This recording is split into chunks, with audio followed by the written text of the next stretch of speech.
We just met the cow, and all loud, he coming. And so is John Cena on this episode of Podly, the official Peacemaker companion podcast from HBO Max and DC. I'm not going to waste your time. Let's get into it. Why is there a bald eagle in your car? That's Eagle. Eagly is your pet eagle. Yeah. Is your dog named Doggy? All right. Do you have a daughter named Daughtery?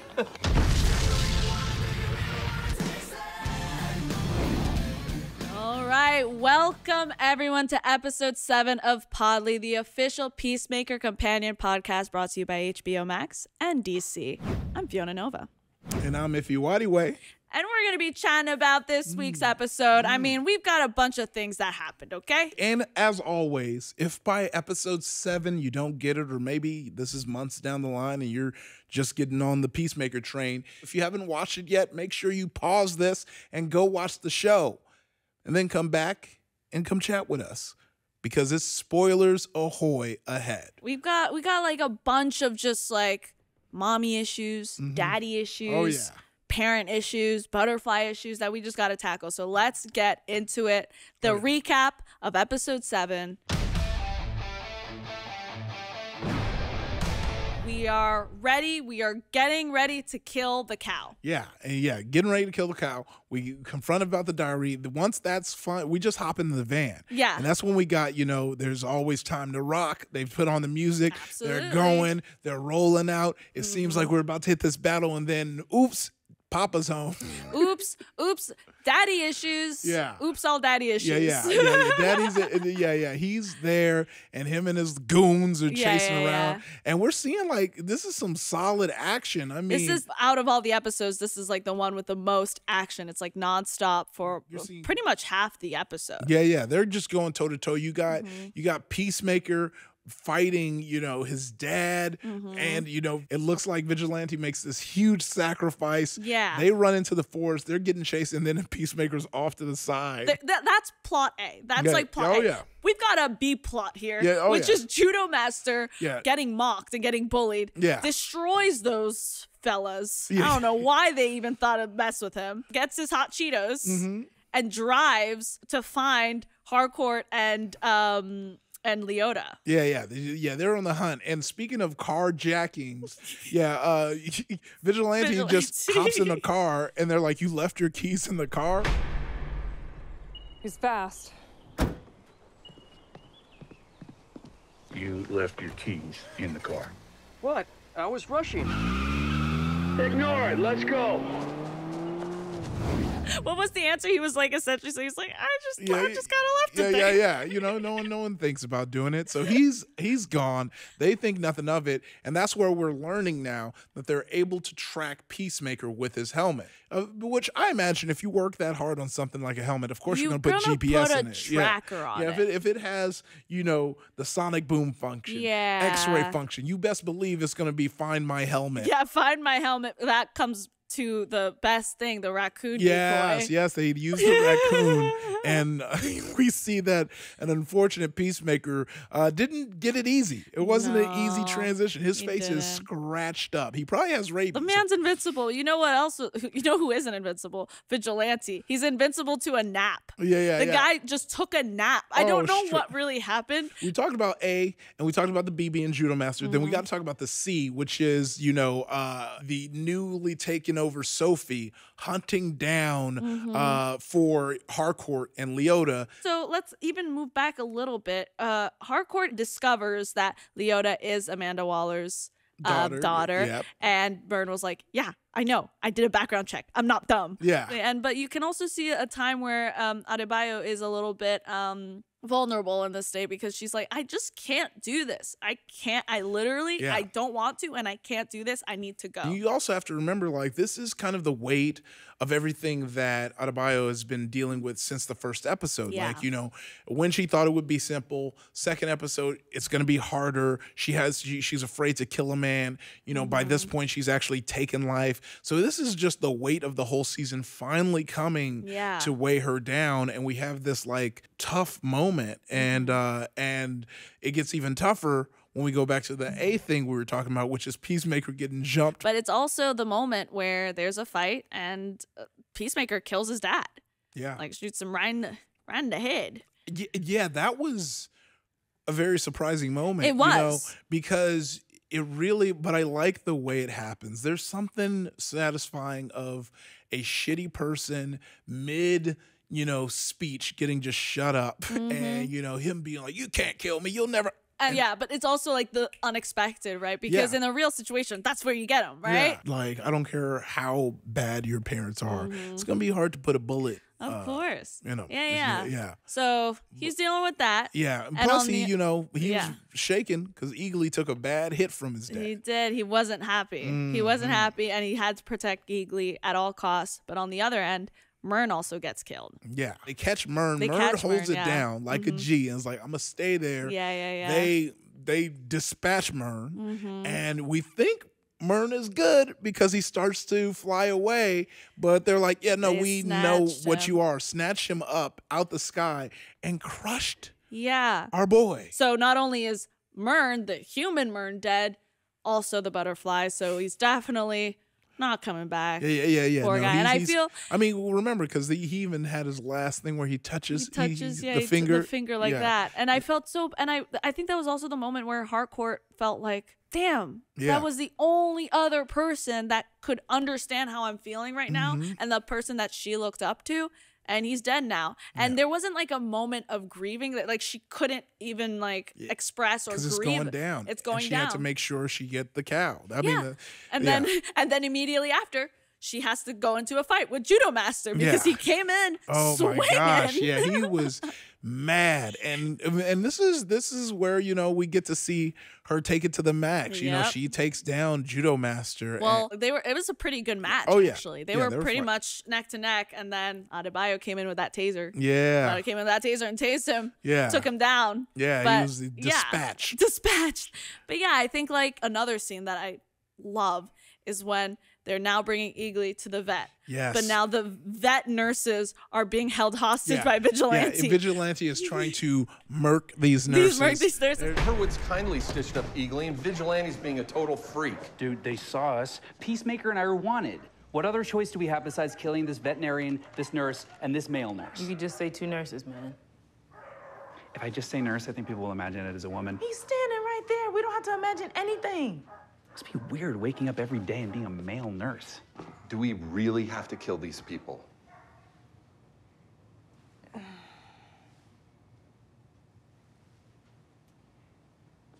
No. With valid reasoning, it's like, well, they've seen our faces. They know what we're doing. We got to take him out. And everyone's kind of figuring out, like, do we need to? But yeah, this is the turn we see in Harcourt. Because remember, this is an episode 2 discussion where she murked that Secret Service agent without a second thought because they know. And this time, she decides to let them live and to tie them up. Also, we get to see Eagly hug yet again. Hug. And yes, Adebayo sees the hug and then calls her partner. Yeah, she essentially is like, I just saw an eagle hug a human, and I think that's a sign. So I'm gonna stay. That was because this is blowing my mind. They set Harcourt as the leader. There's the new leader. Because that was the second in command, essentially. And we get a really a scary glimpse of the cow. Yeah. That was the chonky little fella. We end the episode with a big chonk. Yeah, and that's the cliffhanger that's left, and all there is the last episode. Yeah. So yeah, that's essentially the recap. There's a lot that went down this episode, and I think there's a lot of things that we weren't able to touch on, but those were just like I think the need to know moments. But I just I'm just so excited for this interview. We've got a very amazing and important guest here. John Cena himself, and we have so many questions to ask this guy. So many. So stick around. You're not going to want to miss this. Hello, everyone. I am here joined by John Cena, the Peacemaker. I am so excited. I mean, I speak for Iffy and I when we say, John, you've been so good at just being the best version of Peacemaker we could ever imagine. You are emotional, but you're also like really funny and down to, I don't know. I think Peacemaker as a character is really amazing. So I would love to know your take and how you felt about how you portrayed Peacemaker in the series. Well, there's been a long legacy of performers who have donned the Peacemaker outfit. I'm the only one who's put on the Peacemaker uniform. So the fact that you can't see anyone else playing Peacemaker is at least safe and sound, seeing as Peacemaker came from pretty much oblivion. He's not a well-known character. We saw a little bit of debut of a man who will keep peace at any cost in the Suicide Squad. And I guess James Gunn thought that there was a story to be told around that ethos and around the character. And man, I thought the Suicide Squad would be the last time we saw Peacemaker.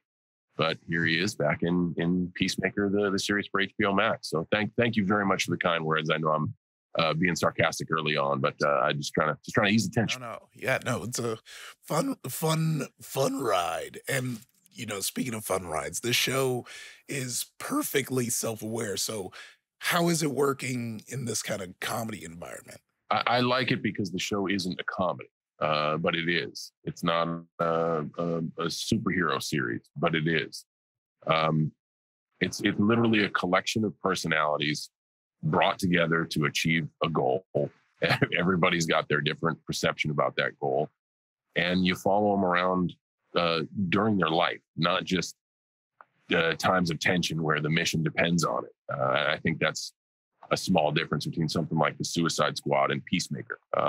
You see those between moments, and because it's an episodic, you get to lean into a lot of the nuances. You get to know Peacemaker. You also get to know Christopher Smith. And I could say the same about the dynamic of every other character. And I think that's James Gunn enjoying himself, the fact that he has 8 episodes he can lean into all that development. Yeah, totally. And so, okay, Peacemaker, just in the comedy side, says that there's never a bad time to rock, right? And we'd love to rank these moments where from worst to best.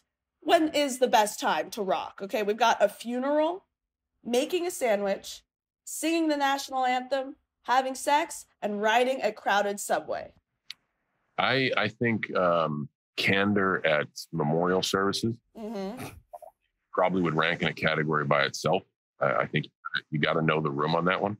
I think every other experience you just mentioned is a perfect time to rock. Perfect. I don't know about riding the crowded subway. I'm from Manhattan. Don't insinuate there's a wrong time to rock. Don't do that. I've been licking my lips while watching the show, mostly because of the amber goo that the butterflies eat. What do you think it tastes like? Oh, I know firsthand. It is. I know at least from a props perspective that it is sugary based. It tastes better than slime, like a Nickelodeon slime. I know that. Yeah, I got a little up close and personal with the goo.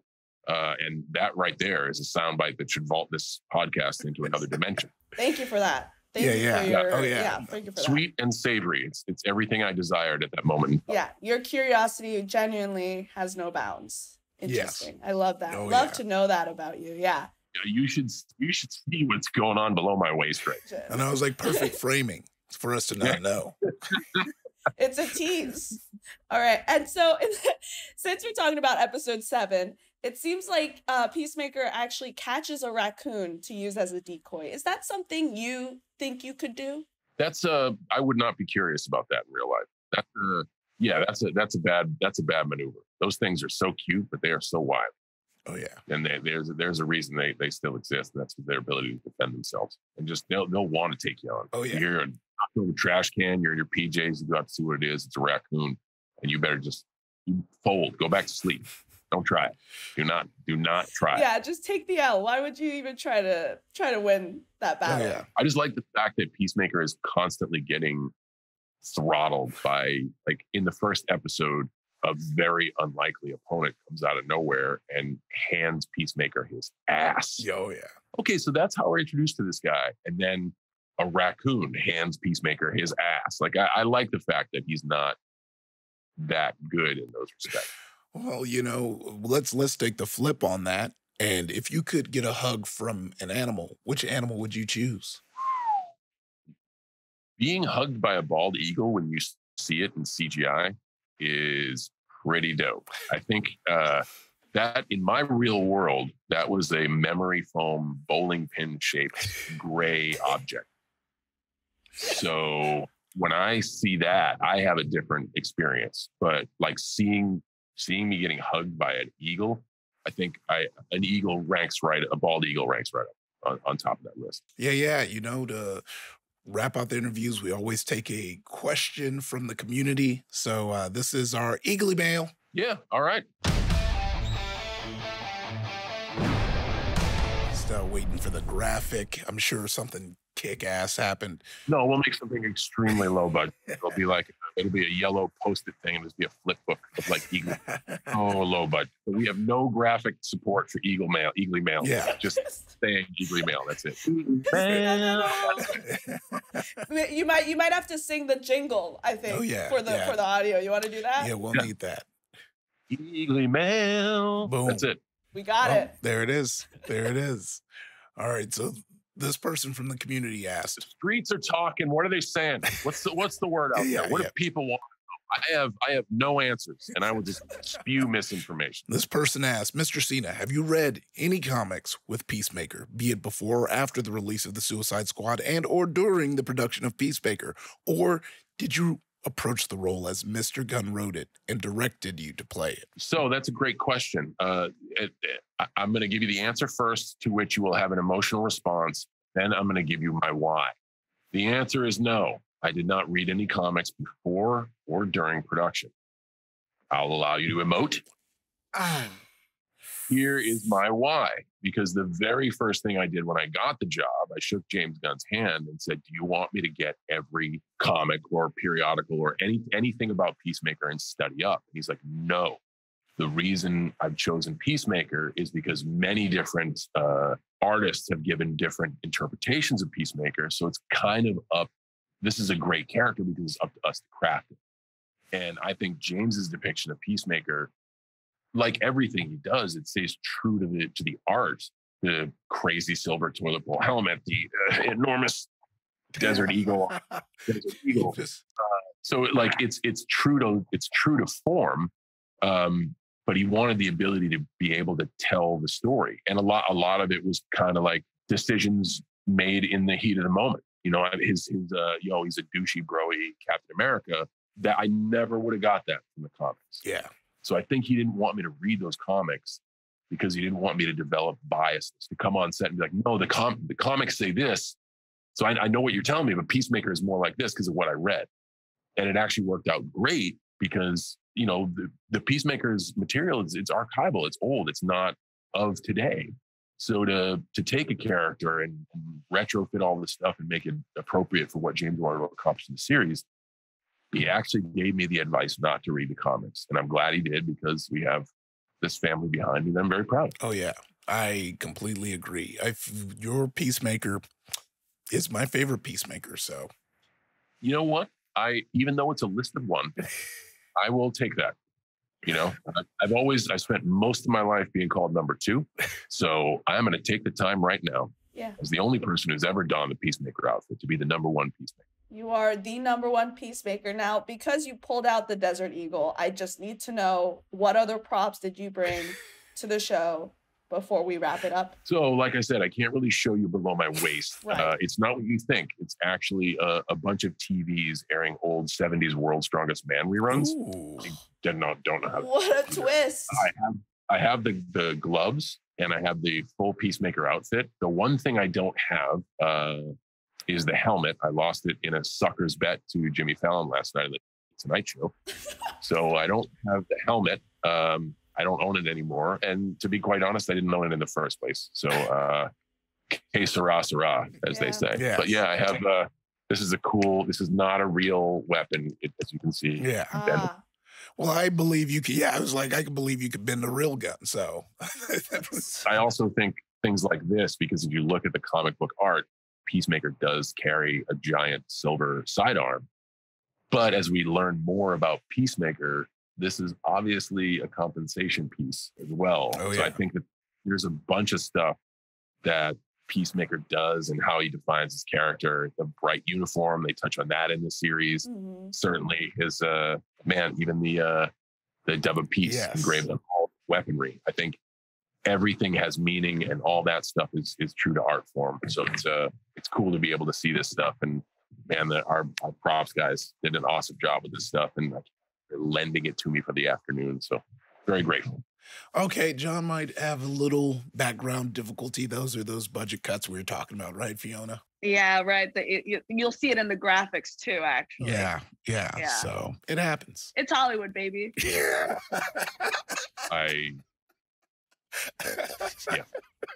It's Hollywood, baby. Amazing. Again, John Cena, you've been amazing as Peacemaker, and the show has been so fun to watch.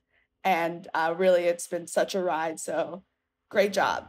I just want to say great job. Yeah. Well, no, thanks. I'm glad everybody enjoys it. We had a bunch of fun making it, and I hope we can make 80 more seasons. Because I really, as you can see, I'm a bit into the character. Yeah, me too. Let's keep it going. Peacemaker's 8 seasons and a movie. I got the first wind of funny, John, when I saw you in Trainwreck, and I lost my mind. I was like, oh, John's like funny. Thank you, man. Yeah. I always say that you had great comedians, and certainly a great comedic mind, and Judd, at the ship's helm, and they created an environment to bring in this guy who is not familiar with comedy and say, listen, okay, you can tell 65 bad jokes. We're gonna run. All I need is one good one. Mm-hmm. So they would give you the ability to fail. Nice. And a lot of times when you're out there doing a stand-up set, you don't have that ability. When you're out there performing live for WWE, you don't have that ability. But when you create an environment for somebody to be like, I know you're new to this, I'm gonna put some really funny people around you, and you can fail, go for it. Yeah. And I hats off to them for being able to have a little faith in me to waste some tape and hopefully get some good jokes. Yeah. Thank you so much, John. It was so great talking to you, honestly. Thank you for you guys for having me. Mm-hmm. Thanks for being a vehicle to keep the peace. Yeah. And man, I hope people enjoy the series. Oh, they will. They will. Yeah, Don't worry 100%. about that. That I've never been more confident of anything. You have made 100% guarantee of satisfaction. How am I going to deliver that? How are we going to live up to the hype? You son of a bitch! John, you did.